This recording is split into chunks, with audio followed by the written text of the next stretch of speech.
Hey guys, what's up? My name is Bridget and welcome back to my channel. Hope you're having an awesome day wherever you are. And today's video is going to be another anti-haul. Today is anti-haul number 12. If you don't know, I think these are kind of fun. I'd like giving my strong opinion whether or not some people agree with it or not. So today we're going to do that and talk about makeup that I'm not going to buy. So without any further ado, let's jump into the video.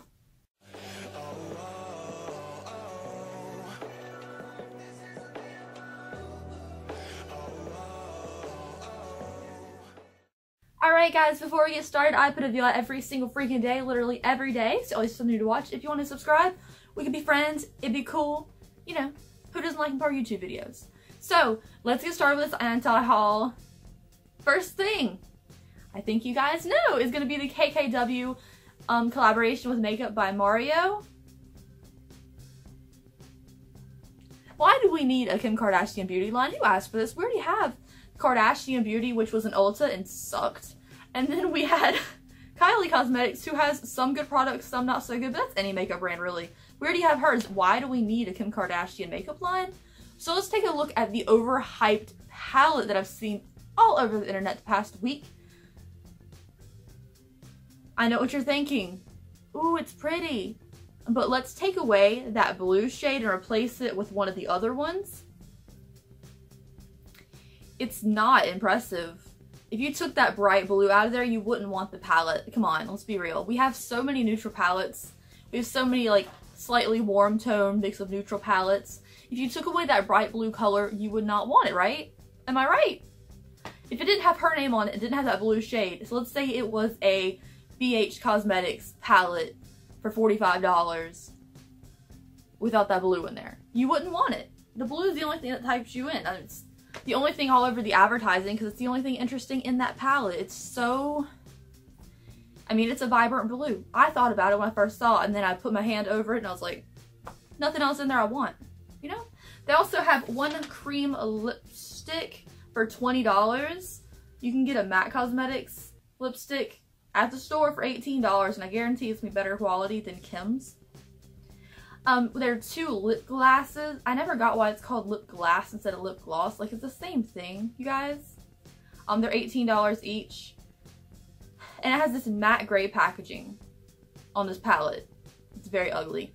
But can we talk about that lipstick packaging for a second? What is that Dollar Tree crap?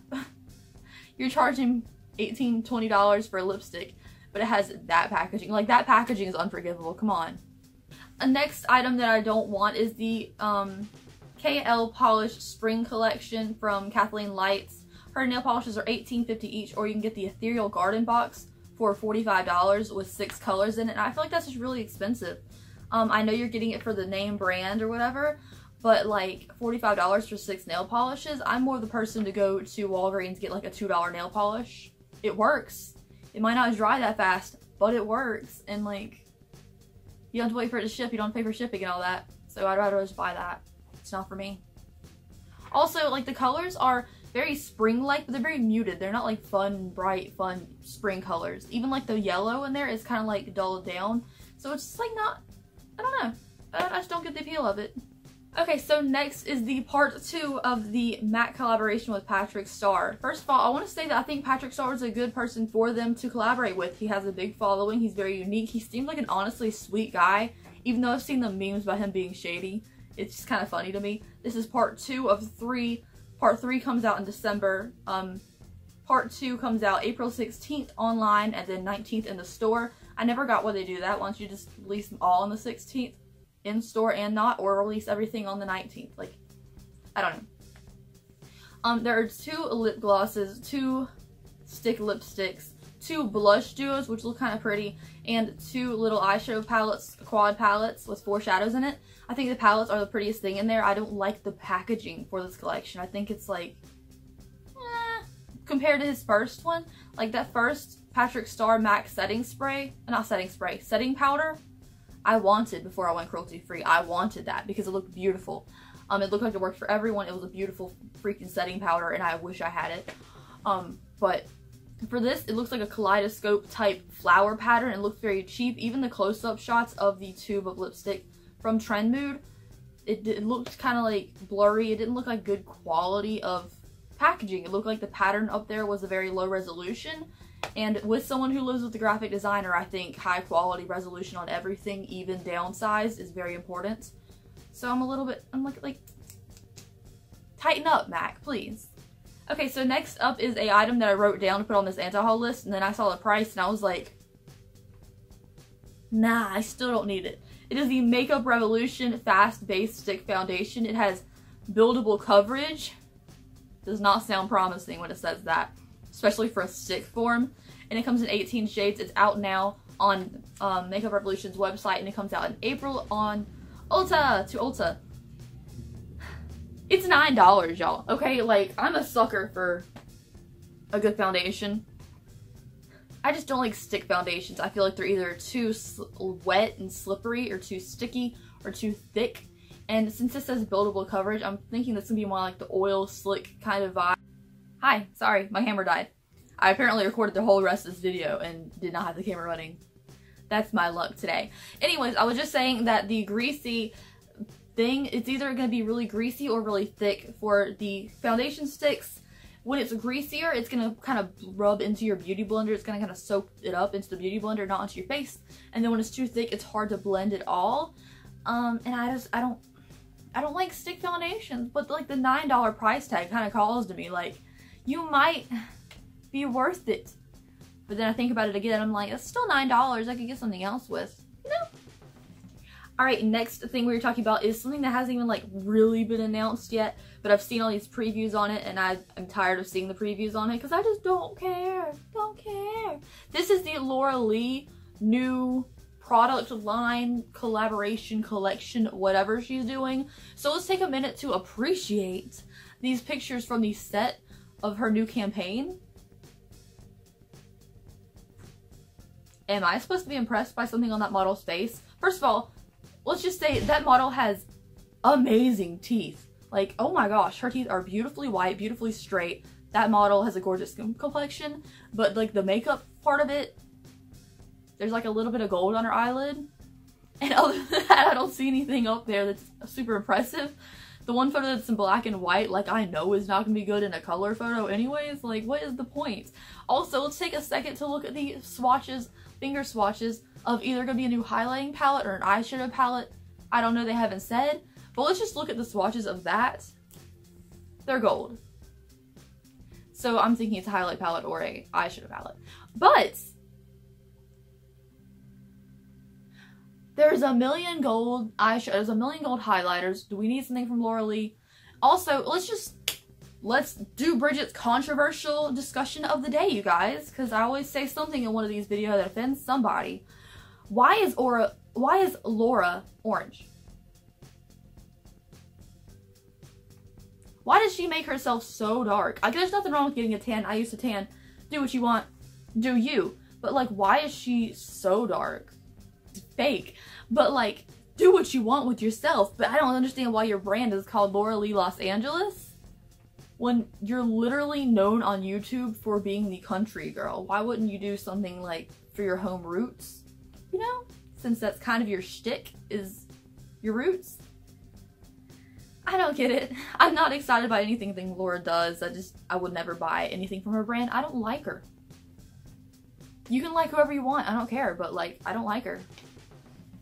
Alright, next item I'm talking about is the Too Faced Natural Beauty Lipsticks. They are $22 each. And I am not impressed by the colors. I know it's supposed to be natural beauty, but I feel like everything Too Faced does nowadays is supposed to be towards that, like, natural blah blah blah. You know? Like, none of the colors are super exciting anymore. The last thing I really got excited about from Too Faced was the Clover palette. When they saw the cover of the palette, that Clover palette packaging was everything. Then they opened that thing up and I was not impressed. Like, ugh.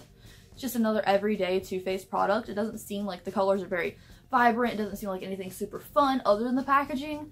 The last product everyone went crazy about for Too Faced was the Sweet Peach palette. And since then, they've done a million sweet products, Sweet Peach palettes, Sweet Peach powders, Sweet Peach blushes. Like, I'm kind of tired of peaches now. I don't know what else Too Faced is gonna offer, but, like, when I did that video about makeup brands that are boring, everyone was like, why don't you include Too Faced in there?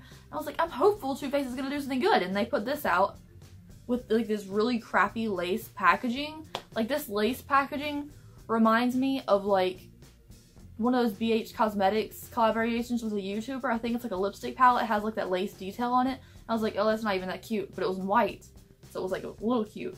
But then you see it on this dark tube for Too Faced, and I'm just like, it's so...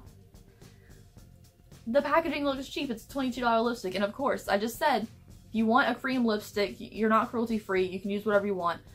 MAC has great stick lipsticks. They're known for having great quality stick lipsticks. They come in a million shades, and they're way prettier than these. Like, these are just so muddy looking, and I don't like the packaging at all. So no, sorry Too Faced, don't like it. Alright, so last product we're talking about is the Disney Moana palette. I know what you're thinking, not exactly what you thought would be on this list. I personally do not mind trying Hot Topic palettes. They're all usually cruelty free, which is really cool, but this one is like ugly. The packaging is cute. The packaging is really so cute, and I think it's really nice, kid friendly. The inside colors are just so ugly to me. Like, they're so boring. And I don't like the palette composition. I like that they're trying to do something different with like how the palette's arranged. I just don't like it. I think the palette colors are just so... And considering, like, I asked someone at Hot Topic last time when I bought the Artemis Ready Player One palette, like, are your eyeshadow palettes for kids? And she said, no, mostly adults and teens use them. And I was like, oh, okay. And then I saw this Moana palette, and I'm like, this has to be catered towards kids, because no adult in their right mind gets excited about this kind of colors, right?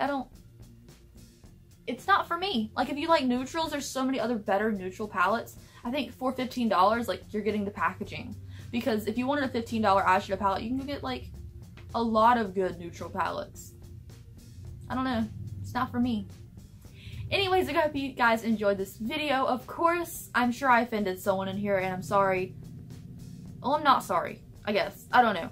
I'm sorry you feel that way, but I'm not sorry for having an opinion. I feel like every time I do one of these videos, someone comes for me and says that I offended them in some way. I'm very negative in some way.